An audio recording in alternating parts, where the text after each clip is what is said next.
അഭിഷേകമുണ്ടെങ്കിൽ അധികാരമുണ്ട്, അധികാരമുണ്ടെങ്കിൽ ശക്തിയുണ്ട്. ഈ അഭിഷേകമുണ്ട്, അധികാരമില്ലെങ്കിൽ അഭിഷേകം കൊണ്ട് പ്രയോജനമില്ല. അധികാരമുണ്ടെങ്കിൽ അഭിഷേകമില്ലെങ്കിൽ ആ അധികാരം കൊണ്ടും പ്രയോജനമില്ല. ഇനി അഭിഷേകവും അധികാരവും ഉണ്ടെങ്കിൽ ശക്തിയില്ലെങ്കിൽ അതുകൊണ്ട് യാതൊരു പ്രയോജനമില്ല.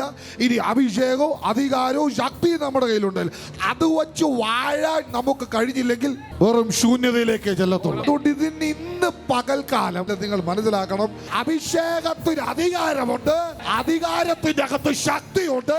ശക്തിയുടെ വന്നു കഴിയുമ്പോ നീ വാഴും, സകലത്തിന്റെ മേൽ വാഴും. അഭിഷേകത്തിൽ നീ നടക്കും, അധികാരത്തിൽ നീ കമാൻഡ് ചെയ്യും. ഇത് നിന്റെ മേൽ വീണാൽ തുമ്പ കല്ലറയുടെ മുന്നേ കയറി നിൽക്കത്തേ ഉള്ളൂ. കല്ലറകളെ പൊട്ടിച്ചെടുക്കുന്ന ഒരഭിഷേകത്തിലേക്ക് ദൈവം നിന്നെ അയക്കുന്ന രീതിയിൽ